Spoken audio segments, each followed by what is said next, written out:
So in the last video we were talking about converting a LP into standard form, and so now we're going to assume that we have standard form, and so our standard form looks like AX equal B.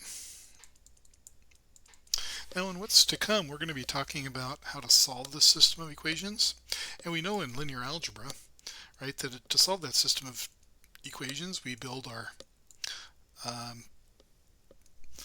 matrix, the augmented matrix. I like to put a little slash there to distinguish between the matrix part and the vector part. Okay, and then we just start row reduction. Now the row reduction process forces us always to start in the upper right position, right? I don't want to make that look like a zero, but we start in the upper right position, and then all of the operations take place with respect to that position, right? That's our first pivot position. And then we zero everything else out. Then we go down and to the right, down and to the right. And then we pick off the next pivot position, and then we zero everything underneath, right? And then we continue in that way. But this guarantees that whenever you're looking for the solution to an equation like AX equal B, you're going to always put your first variable first in your list, and so on, right? But sometimes we may not want that, and so it may not be clear right now why we would not want to do that, but let's just see a really simple case. So here we go.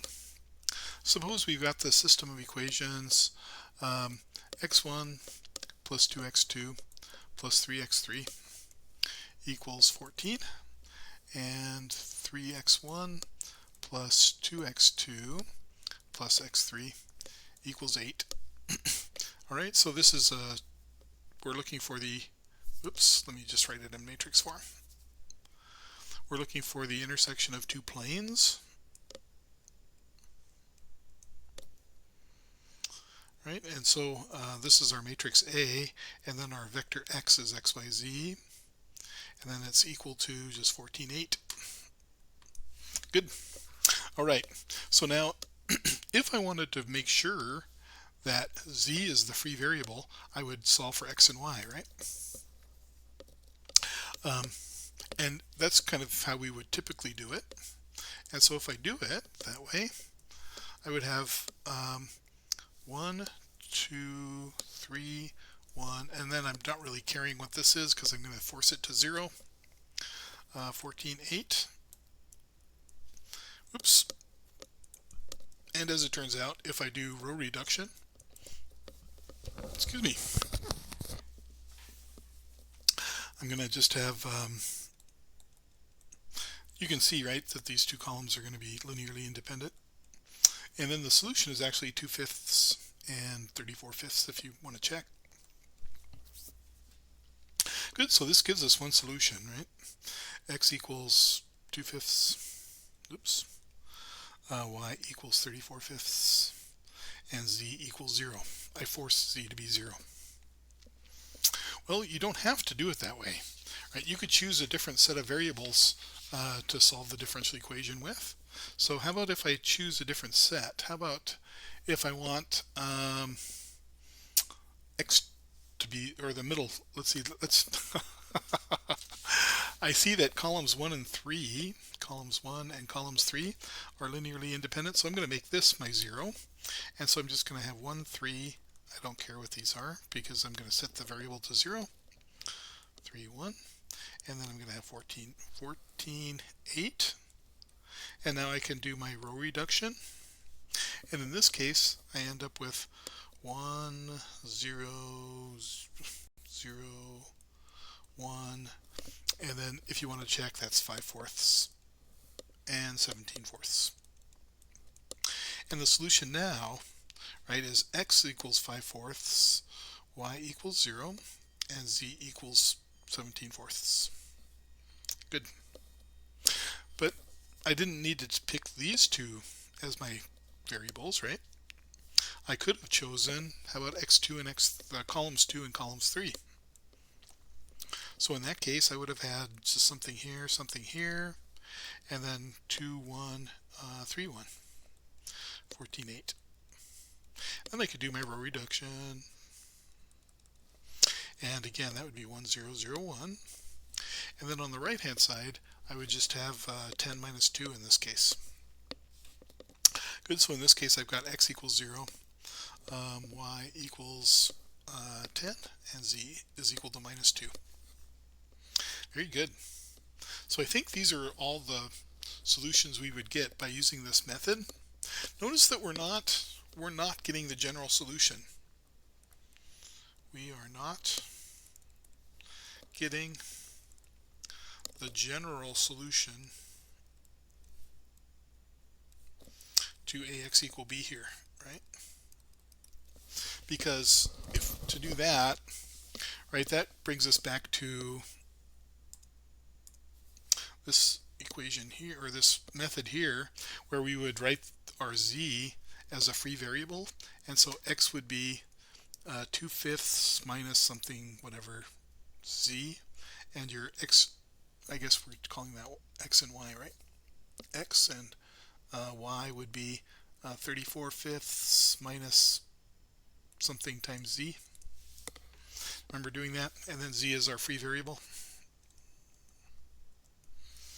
Okay, so this is not what we're doing. This is linear algebra.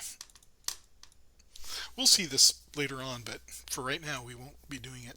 Okay, so what we're doing in this case is something different. We're setting variables to be basic, and then we're solving for those variables. And so let's write down some definitions. So given ax equal b, and let's say that a is m by n, so that it has n variables, and typically A is a wide matrix. Okay, a set of variables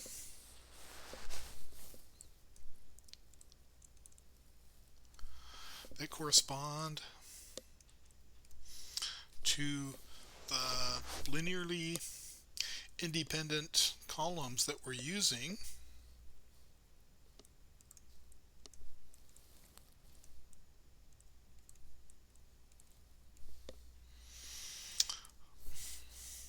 let's see, the set is called is it the set or the variables?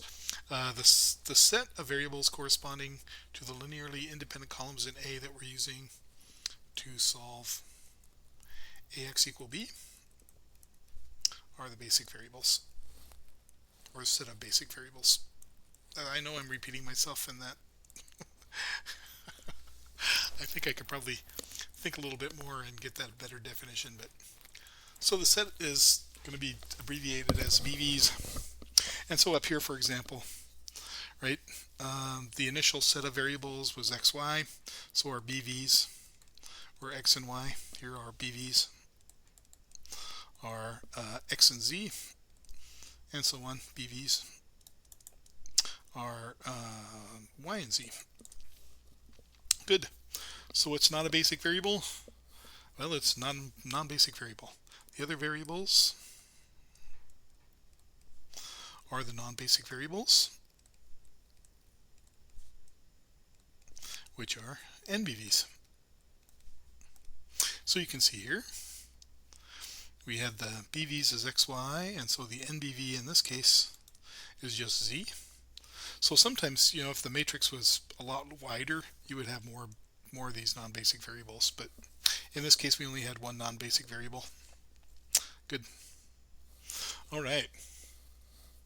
So I should say that there's a special type of basic variable if a basic variable is 0,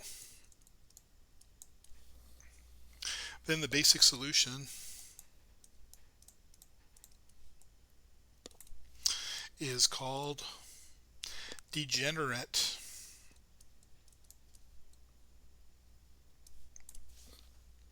Okay, so in this case we didn't have a degenerate solution or a degenerate basic variable.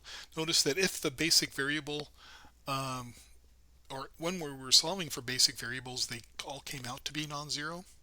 Remember that the basic variables are the ones that are not set to zero. The non-basic variables are set to zero, right? And so the question is if I had a zero here for a solution, then I would say that this is a degenerate solution, degenerate basic solution. Okay, good. Um, I guess I got a different, I didn't say what a basic solution was, did I? A solution is a basic solution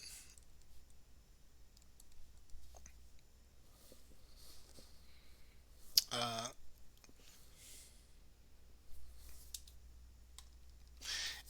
boy, I'm gonna have to work on my definitions here. If it is the solution we get using uh, basic variables. I guess I didn't really need to say that. And finally, the main one I wanted to use is feasible. The basic solution is feasible if, well, we already know that AX is equal to B, right? If it's a solution. What makes it a feasible solution is if the B is also greater than or equal to 0. We'll see an example here coming up of basic solutions that are feasible and not feasible. Okay, but I ran out of time in this example, or in this video, so we will go to our next video.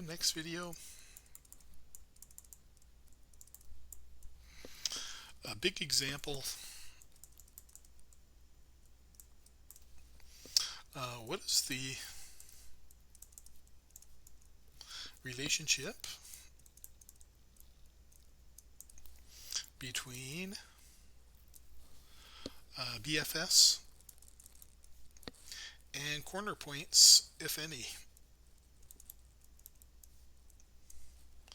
of our feasible set?